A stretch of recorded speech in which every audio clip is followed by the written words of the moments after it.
Oi pra todo mundo falando da Parashat, Rabbeinu Panicadinho de Omeir Carlos. A gente está aqui na Parashat Vaishlach. Vaishlach foi o encontro, começa com o encontro de Yaakov com Esav, que é uma história por si só que a gente não vai entrar hoje por falta de tempo, e vamos entrar diretamente depois na continuação, que é a história dolorida de Diná. Diná, eles chegam do lado da cidade de Shem. Diná é a única filha de Yaakov, como a gente sabe, e Hamor ben Shem, o filho do rei da cidade, o príncipe, encontra ela no sadé, né, no campo, né, se apaixona por ela. Parece aqui que ele atacou ela, né, violou ela, né, fisicamente, e ela foi capturada, levada para a cidade de Shem, e o Hamor, ele quer casar com ela. Maneira meio estranha de convidar alguém para casar, né, mas tudo bem. E daí começa toda a história, né? Então eles vêm para casa de Jacob, representantes do governo de Shem, e propõem, quem sabe vocês podem dar então a sua filha para a gente casar, vocês podem pedir a riqueza que vocês quiserem, quanto dinheiro vocês quiserem, e a gente vai dar tudo para vocês concordarem que a filha de vocês case com nós. E a gente pode também fazer o contrário, também pode trazer para vocês, se quiserem também, as nossas mulheres, vamos se juntar, vamos transformar num povo só, vamos ser uma única nação. Pensamentos que parecem bem bonitos a princípio. O Shimon e o Levi não gostaram dessa ideia e resolveram fazer uma enganação com Shem e propõem para eles, então, ok, a gente pode virar um povo só, mas como vocês sabem, o povo judeu faz circuncisão. Então, se vocês fizerem todo mundo circuncisão também, a gente pode então se misturar, fazer os casamentos mistos e se misturar um com o outro. Bom, aí, como ele amava muito a Diná, estava muito relacionado com ela, ele obrigou o povo todo, né, a fazer a circuncisão. E no terceiro dia, quando estava todo mundo deitado na cama, sofrendo ainda com a circuncisão, eles entraram os dois com espadas e acabaram com a cidade. E a pergunta que sobe, né, automaticamente também será que era necessário uma reação tão forte assim, né? Podia fazer um comando talvez especial para retirar a Diná lá de dentro? Não podia, sei lá, rezar talvez para Deus para tirar a Diná de dentro, né? Por que fazer uma coisa tão extrema que é matar a cidade toda e tirar ela lá de dentro?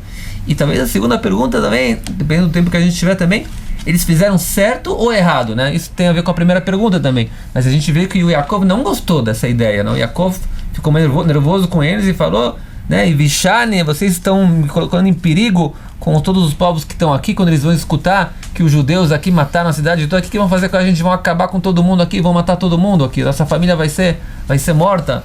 Ficou todo preocupado, quer dizer, mas parece, né, pelos versículos aqui da Parashá, que o Yaakov não concordou com essa ação extrema que foi feita com Shimon e Levi. Inclusive nas brachot, depois, ele vai dizer, o Yaakov na continuação, Shimon e Levi, Klei Hamas Mecheroteem, vocês roubaram esse comportamento, conforme explica o Rashi, o intérprete, vocês roubaram esse comportamento de matar pessoas com espadas de Esav, isso não pertence ao povo de Israel. Essa foi a crítica, até esse ponto chegou.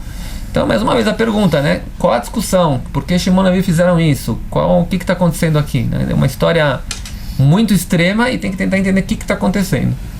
Bom, eu tenho uma resposta que vai ser aparentemente polêmica, mas ela precisa de uma explicação, antes de tudo. A ética da Bíblia não é muito parecida, muitas vezes, com a nossa ética atual. A nossa ética atual ela é muito ligada a Hegel e outros filósofos que existiram durante a história, que, de maneira muito grande, influenciaram a humanidade e indiretamente também o povo judeu. Eu vou dar um exemplo de outro lugar e a gente vai ver isso. A gente tem o rei Davi, que ele usa de artimanhas e coisas, de comportamento que parece não ético. Tem um episódio com o rei Davi que ele vai viver com um rei filisteu, Hiram, e ele finge que ele saqueia tribos de Judá, e na verdade ele está saqueando algumas tribos no norte do Sinai. Os Amalequim, ele está acabando com os Amalequim. Ele está acabando com outros, e ele usa de artimanhas e coisa. E a princípio um homem moderno, um homem ocidental vai dizer, meu Deus, como é que o rei Davi está fazendo coisas que parecem ser tão assim, enganadoras, isso é coisa que pode impurificar a alma da pessoa, coisas tão enganadoras. Então, uma coisa muito importante que a gente tem que entender no Tanar, na Bíblia de maneira geral, era que muitas vezes a nossa ética é um pouco distorcida nossa, porque a gente às vezes não olha qual é a intenção final da coisa. A intenção final é muito importante. Não é só o ato em si, é a intenção final. A intenção final do rei Davi era proteger o povo de Israel. E para proteger o povo de Israel, ele estava disposto a fazer guerras, como se fala, de tarbulot, com coisas de maneira... Com artimanhas, para poder chegar ao bem maior. Então, em alguns casos, não é?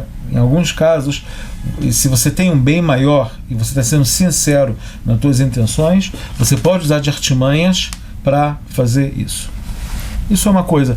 Tanto é que, a princípio, de maneira literal, o argumento de Yaakov aqui para os filhos que agiram da maneira que agiram, ele está falando de algo de maneira instrumental. O que vocês fizeram vai fazer que eu vou ser perseguido agora na terra.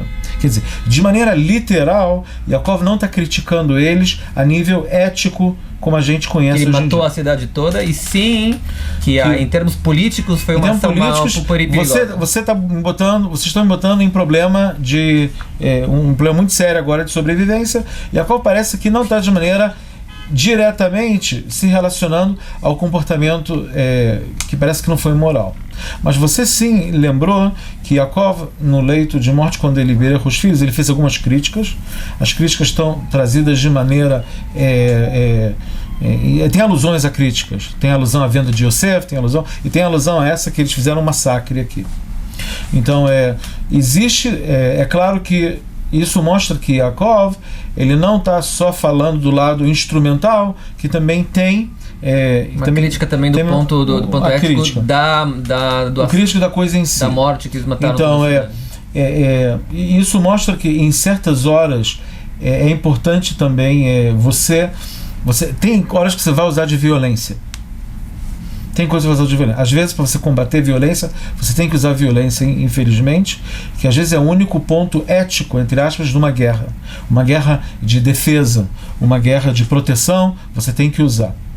Nesse ponto, a ética judaica é diferente da ética cristã, que você não dá outra face. Na ética judaica, você tem que realmente aprender a se defender.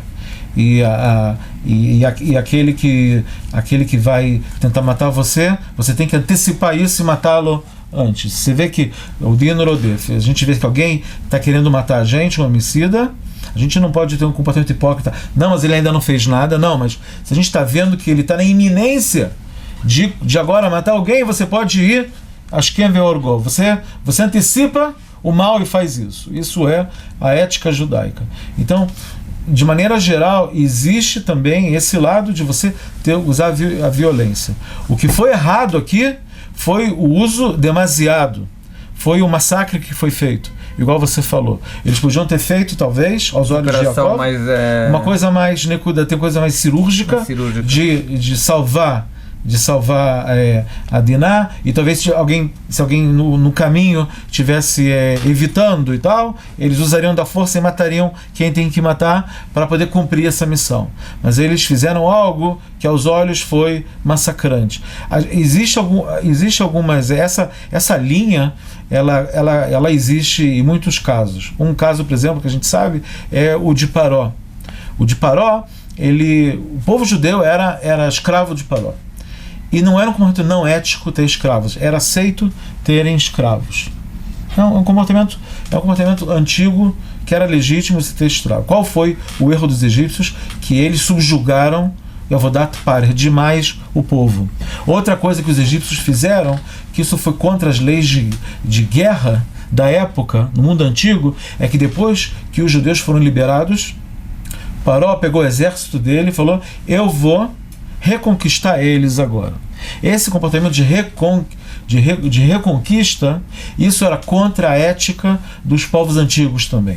Depois que o povo estava liberado, você não vai pegar seu exército e vai subjugar eles de volta. Eles já foram eles já tiveram alforria, eles já foram liberados. Você não faz isso, uma coisa dessa. Isso, até para a ideia dos povos antigos, tem isso. Então, pode ser que aqui, essa é a minha resposta, eu acho que a tua resposta ou não vai completar ou vai ser melhor do que a minha, mas existem esses dois aspectos. Um que eu quero falar que, às vezes, você tem que usar do poder físico ou da violência até, mas de maneira muito medida. Isso é uma coisa, e o problema ético é você usar demais da força física. Isso é uma coisa. E tem uma coisa que também tem que se levar em conta: qual é o teu objetivo final. Isso também faz parte de todas as considerações que você tem que fazer. Se esse ato em si ele visa um bem maior ou não, que pode ser uma coisa perigosa você dizer o que os fins justificam os meios, mas se é um bem maior, como no caso de Davi, por exemplo, o Davi está disposto a fazer uma armadilha, uma coisa, uma artimanha visando a preservação do povo judeu. Então, nesse caso, a gente pode falar. Mais que isso, Yaakov critica. Sim. Completar, na verdade, o David Amelech, que você colocou também, obviamente, a artimanha sim, talvez foi válida naquele ponto. Obviamente, quando ele matou os amalequitas é um povo que merecia a morte porque eles perseguiam o povo judeu. Eles tinham culpa no cartório pesada, né? Sim. São o primeiro povo que atacaram o povo judeu na saída do Egito ainda, como Deus ordena a gente a lembrar sempre. Sim. Foi o primeiro povo que teve a ousadia de atacar o povo judeu. No que se refere aqui agora ao povo de Shem, né? Como se fala Shem em português? Tem uma palavra, esqueci o nome. Tinha. Nablus, né? Nablus, Apesar que Nablus é uma palavra em árabe para Nápoles, porque na verdade os romanos chamaram Shem de Nápoles, igual a outras Nápoles, nova cidade, só que os árabes não conseguem falar o P, eles trocam entre o P e o B, então virou Nablus. Na verdade é Nápoles, que os romanos chamaram ela de Nápoles. Sim, de alguma coisa. Sim. Um momento de curiosidade. Esses foram 60 segundos de curiosidade romana, sim. Eu acho duas coisas. Tem a primeira explicação, na verdade, do Ramban, né, do Nachmanides.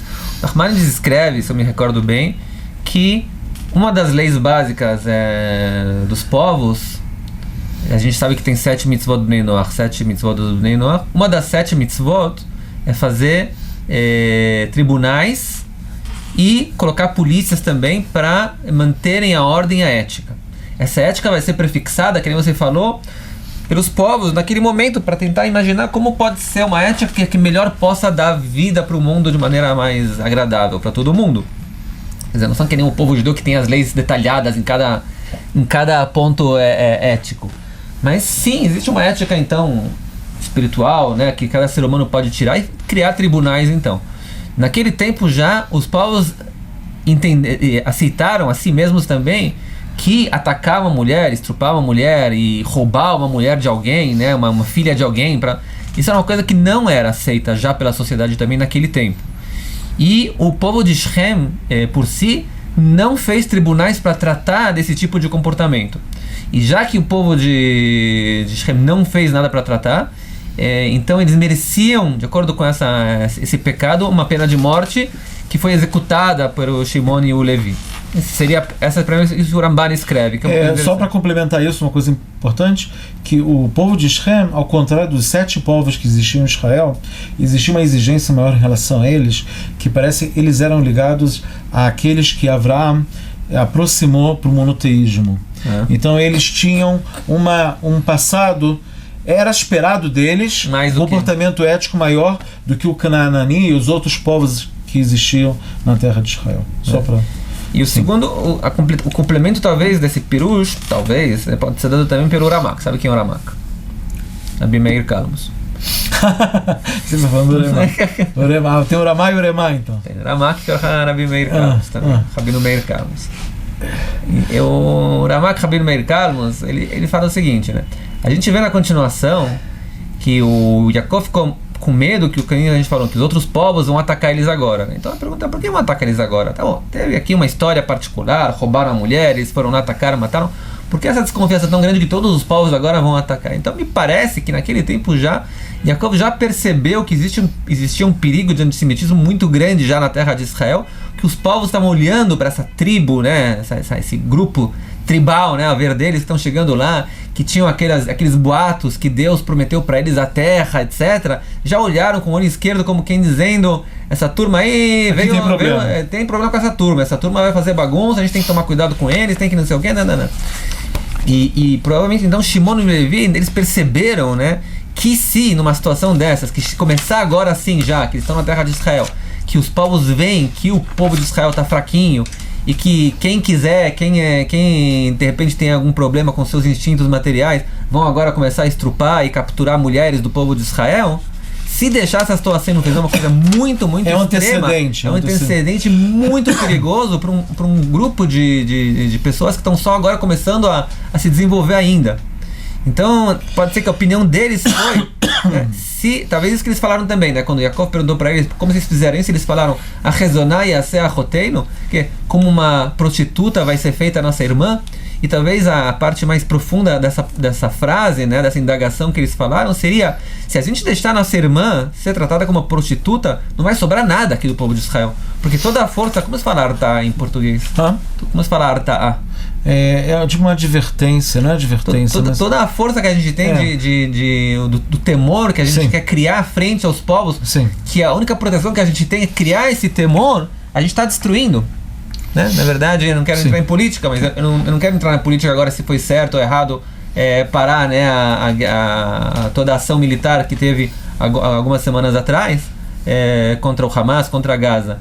Mas, de maneira geral, né, todo mundo tem o entendimento que se os terroristas, né, de Gaza sentem que eles podem fazer o que eles quiserem e não tem problema nenhum, não tem nenhuma reação muito forte do outro lado, então isso por si só já é um perigo muito grande para o povo de Israel. Quando os povos sentem que esse povo é fraquinho, pode fazer o que quiser, a gente vai lá, ataca, atrás das mulheres deles, não tem fim para isso.